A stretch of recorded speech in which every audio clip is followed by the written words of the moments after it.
সংবিধানকে বাঁচাবার স্বার্থে কেন্দ্র সরকারের বিরুদ্ধে আমাদেরকে বুকে তাজা খুন দিয়ে হলো লড়াই করতে কারা পারবেন? উঠে দাঁড়ান, উঠে দাঁড়ান। লড়াই করতে পারবেন আপনারা? লড়াই করতে পারবেন? লড়াই করতে পারবেন? রাজ থেকে অঙ্গীকার নেন কেন্দ্র সরকারের পক্ষে কারো কথা এই বাংলার বুকে আমরা হতে দেব না। এতে আপনারা রাজি আছেন না নয়? রাজি আছেন না নয়? কেন আমার দেশের সংবিধান, আমার দেশের সংবিধান আমাদের কাছে আগে। আমার দেশের সংবিধানকে যে বুড়াগুল তুলবে, আমার দেশের সংবিধানের বিরুদ্ধে যে কথা বলবে, আমার দেশের সংবিধানকে যে মিটাতে চাইবে, আমরা তাকে মূল গোড়া থেকে মিটিয়ে দেওয়া রাজি আছে। এই লড়াই আমাদের জীবন মরণের লড়াই, এ লড়াই আমাদের বাচ্চাদের লড়াই। মুসলমান আমার কওমের ভাইরা, ওটা অন্য সমাজের মানুষের সঙ্গে ওয়াকাবলে নিজেরা বন্ধুর মতো আলোচনা করো, তাদেরকেও বুঝাও যে ভাই এ লড়াই কোনো হিন্দু মুসলমানের লড়াই নয়, এ লড়াই অন্য কোনো জাতি ধর্মের বিরুদ্ধে লড়াই নয়। এটা কেন্দ্র সরকার বিভাজন লাগাতে চাইছে। এ লড়াই আমার অধিকার, আমার যেটা গণতান্ত্রিক রাইট, আমার সংবিধানের রাইট, এই রাইটকে কেন্দ্র সরকার লুটছে, এটা মানুষকে বুঝাও। আজকে ওই যে কেরলের 1400 বছরের মসজিদ বলে দিচ্ছে 1400 বছর ধরে ভারতে মুসলমান ছিল, আজান ছিল, একামত ছিল, নামাজ ছিল। ওই যে গুজরাটের 1300 বছরের মসজিদ বলে দিচ্ছে ভারতবর্ষে মুসলমান ছিল 1300 বছর ধরে, আজান ছিল, নামাজ ছিল। তাই ঐতিহাসিক মসজিদগুলোকে বিরান করে কবরগুলোকে মিটিয়ে দিয়ে এরা সমাজকে দেখাতে চাইছে মুসলমান এদেশে নতুন করে এসেছে, তবে তো এনআরপি করে এনআরসি করে আমাদের তাড়াতে সুবিধা হবে। কথা বুঝছেন না, বোঝেন না? তার একদিকে যেমন এটা আমার ধর্মকে মিটাবার ষড়যন্ত্র, অপর দিকের পিছনে পুরো ভারতের মুসলমানদের ঘরে নাগরিকহীন করে এদেরকে গণহত্যা করার একটা ষড়যন্ত্র চলছে। মনে রাখবেন, এই জায়গায় আমাদেরকে জীবনের শেষ নিঃশ্বাস দিয়ে হলো আমাদের ওয়াকফ, আমাদের মসজিদ, আমাদের মাদ্রাসা, আমাদের কবরস্থান, আমাদের ঐতিহ্য আমাদেরকে বাঁচাবার জন্য সংগ্রাম করে যেতে হবে। এতে আপনারা তৈরি আছেন না নাই বলুন? তৈরি আছেন তো নাকি? আর মনে রাখবেন, কেন্দ্রে আজকে যে সরকার আছে, কাল অন্যজন আসবে, পরশুদিন আবার কেউ চলে যাবে, অন্যজন আসবে। কত সরকার এসেছে, কত সরকার চলে গেছে, কত রাজ্য এসেছে, কত চলে গেছে। কিন্তু মনে রাখবেন, এ দেশের একটা সংবিধান আছে, এ সংবিধান আমাদের ছিল, আছে, থাকবে। সংবিধান বলছে 1947-এ সংবিধান জানিয়ে দিয়েছে ভারতবর্ষের যেটা মন্দির মন্দির থাকবে, যেটা মসজিদ মসজিদ থাকবে, যেটা গুরুদুয়ার গুরুদুয়ার থাকবে, যেটা চার্চ চার্চ থাকবে, যেটা সনাতন ভাইদের যা যেটা যেটা ছিল 1947 থেকে ওটাকে আর চেঞ্জ করা যাবে না, ওটা ওরকমই থাকবে। তাই এই আইনকে সামনে রেখে আমি বলতে বাধ্য হচ্ছি, কেন্দ্র সরকার শুধু ইসলাম মসজিদ মাদ্রাসার বিরুদ্ধে নয়, কেন্দ্র সরকার আমার দেশের সংবিধানের বিরোধী লেগেছে। অতএব সংবিধান আগে না কেন্দ্র সরকার আগে?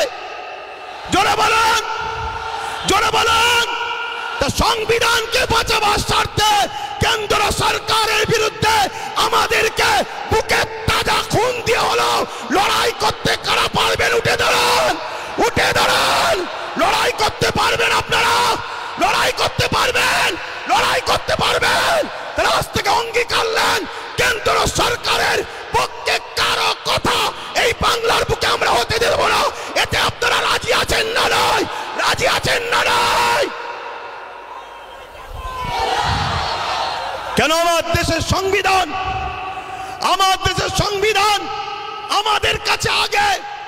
আমার দেশের সংবিধানকে যে বুড়াগুল তুলবে, আমার দেশের সংবিধানের বিরুদ্ধে যে কথা বলবে, আমার দেশের সংবিধানকে যে মিটাতে চাইবে, আমরা তাকে মূল গোড়া থেকে মিটিয়ে দেওয়া রাজি আছে। কেন অনেক কষ্ট করে এদের স্বাধীন হয়েছে। হাজারো মুসলমান, হাজারো হিন্দু, হাজারো আদিবাসী, হাজারো দলিত, হাজারো শিখ পাঞ্জাবিদের রক্তের বিনিময়ে এ দেশ স্বাধীন হয়েছে। অতএব সেই দেশের সংবিধানকে নিয়ে আজকে তুমি হতে পারো প্রাইম মিনিস্টার, কিন্তু তোমার অধিকার নয় আমার দেশের সংবিধানের উপর হাত দিতে পারে। ঠিক না বেঠিক? আগামী দিন বাচ্চাদের ভবিষ্যতের স্বার্থে, কেন ওয়াকফ হলো সব থেকে বড় ইস্যু, এটা যদি মিটে যায় তোমাদের সব অস্তিত্ব মিটে যাবে। ওয়াকফ যখন থাকবে না, তুমি ভারতের স্বাধীনতার আগে দেশ ছিলে, প্রমাণ দেখাতে পারবে না। আরে তোমার মসজিদে থাকার পরও প্রমাণ দেখাতে পারছো না, তারপরে মনে রাখবে তখন তোমাকে বলবে যদিও থাকে থাক, ভোটটা দিতে পারবে না। শুনছে না শোনেন না? এ বিরাট বড় নাটক, অনেক বড় চেন চলছে। মনে রাখবেন বিগত দিন যা বলেছি আজকে সেটা ঘটছে না ঘটেনি। আজকে যেটা বলছি যদি ঘুমিয়ে থাকো, অগ্রাহ্য করো, তাহলে আগামী দিন কিন্তু কোনো ঘটবে, তখন কিন্তু আব্বাস সিদ্দিকী আর বলার জন্য থাকবে না। এটা বলে দিয়ে গেলাম। এ লড়াই আমাদের জীবন মরণের লড়াই, এ লড়াই আমাদের বাচ্চাদের লড়াই। মুসলমান আমার কওমের ভাইরা, ওঠো, অন্য সমাজের মানুষের সঙ্গে ওয়াকফ নিয়ে নিজেরা বন্ধুর মতো আলোচনা করো, তাদেরকেও বুঝাও যে ভাই এ লড়াই কোনো হিন্দু মুসলমানের লড়াই নয়, এ লড়াই অন্য কোনো জাতি ধর্মের বিরুদ্ধে লড়াই নয়, এটা কেন্দ্র সরকার বিভাজন লাগাতে চাইছে। এ লড়াই আমার অধিকার, আমার যেটা গণতান্ত্রিক রাইট, আমার সংবিধানের রাইট, এই রাইটকে কেন্দ্র সরকার লুটছে, এটা মানুষকে বুঝাও। আমি 2013-14 থেকে আন্দোলন করছি যে ওয়াকফকে ফিরিয়ে দিতে হবে, ওয়াকফকে হেফাজত করতে হবে। রাজ্যে যে সরকার আছে তিনি একবার বেগম রোকেয়া রিসার্চ সেন্টার ওয়াকফ ভবন বলে একটা শিলান্যাস করেছিল, ওই শিলান্যাসই হয়েছে, একটা পর্যন্ত এখনো ইট গাঁথা হয়নি। কেন? সব সেটিং মাপে চলছে। এদের সবার বাপ সবার মাথায় মনে রাখবেন আরএসএস বসে আছে। অতএব সমস্ত সম্পদকে আরএসএস এর ফান্ডে দিতে হবে, এটাই হলো ইনাদের মূল পরিকল্পনা। কেন? পুরো দেশ এখন কোন জায়গায় মোদি বসতে পারে, কোন জায়গায় শাহ বসতে পারে, কোন জায়গায় মমতা বসতে পারে, কোন জায়গায় অন্য কেউ দিল্লিতে অন্য কেউ নামে বসতে পারে, কিন্তু মনে রাখবেন সবার মাথাতে এই আরএসএস বসে আছে। তাই আরএসএস এর বিনা হুকুমে এরা কখনো কিছু করতে পারবে না। তাই ওয়াকফ ভবন তো শিলান্যাস হলো, কিন্তু টাল বাহানায় ওয়াকফকে রেজিস্ট্রেশন করা, তুলে আনা এমন কোনো ব্যবস্থা করলো না। এবং মনে রাখবেন আজকে এই আইন করার পিছনে উদ্দেশ্যটা কি? এই আইন করার পিছনে উদ্দেশ্য হলো, এখন দেখে দেখে অনেক বিষয় পড়তে গেলে অনেক সময় লেগে যাবে।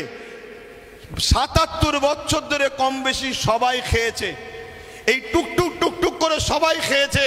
কেন্দ্র সরকার চাইছে টুকটুক করে খেয়ে লাভ নাই, সব তো আমার হাতে, সব তো আমার হাতে। প্রধানমন্ত্রী আমার, স্বরাষ্ট্রমন্ত্রী আমার, সব আমার।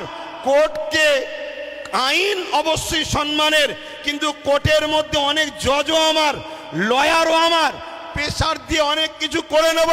তার প্রমাণ হলো 1.5 ঘন্টার মধ্যে সাম্বালের মসজিদের জন্য আদেশ চাইল, সঙ্গে সঙ্গে দিয়ে দিল। অথচ আমার কলিকাতার সেই বোনটা কোথায়? আরজি করেন কোথায়? আরজি করেন। আজকে সেই বোন ইনসাফ পেল না। 1.5 ঘন্টার মধ্যে মসজিদের তলায় কি আছে খোঁড়ার জন্য রায় পেয়ে যায়। এটা কি সেটিং ছাড়া অন্য কিছু হতে পারে? এটা সেটিং ছাড়া অন্য কিছু হতে পারে? এইভাবে কেন্দ্র সরকার দেখছে টুকটুক করে খেয়ে হবে না, টুকটুক করে নিয়ে হবে না।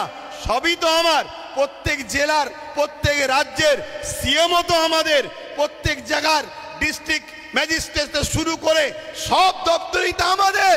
অতএব এই সুযোগে ওয়াকফ 2024 সংশোধনের নামে ওয়াকফ সম্পদকে পুরো কবজা করে নাও। 44টা 1995 যে আইন হয়েছিল তা থেকে 44টা চেঞ্জ করতে চেয়েছে। তার মধ্যে কয়েকটা রিপোর্ট আপনাদের বলছি। সর্বপ্রথম ধর্মের মধ্যে বিভাজন করতে চেয়েছে, বলতে চেয়েছে শিয়া সুন্নি দুটো বোর্ড হবে। বিজেপি চায় যত মুসলমান টুকরো টুকরো হবে, ভাগ ভাগ হবে, তত বিজেপির ফায়দা হবে। তাহলে শিয়া সুন্নি দুটো ভোট করতে চেয়েছে। যারা বলে এক দেশ এক ভাষা এক ভোট, তারা আবার হঠাৎ করে ওয়াকফকে দুটো ভাগ করছে কেন? আমাদের মধ্যে টুকরো টুকরো ছোট ছোট করে দিতে চাইছে। কি করতে চেয়েছে? এর মধ্যে চেয়েছে 20 জনের কমিটি ছিল সেন্টারে, সেটাকে 21 জনের কমিটি করতে চাইছে। 11 জন অমুসলিম ভাইকে ঢুকাতে চাইছে। আমি সম্মান, শ্রদ্ধা, ভালোবাসা রেখে, সম্প্রীতি রেখে আমার অমুসলিম ভাইদের বলবো,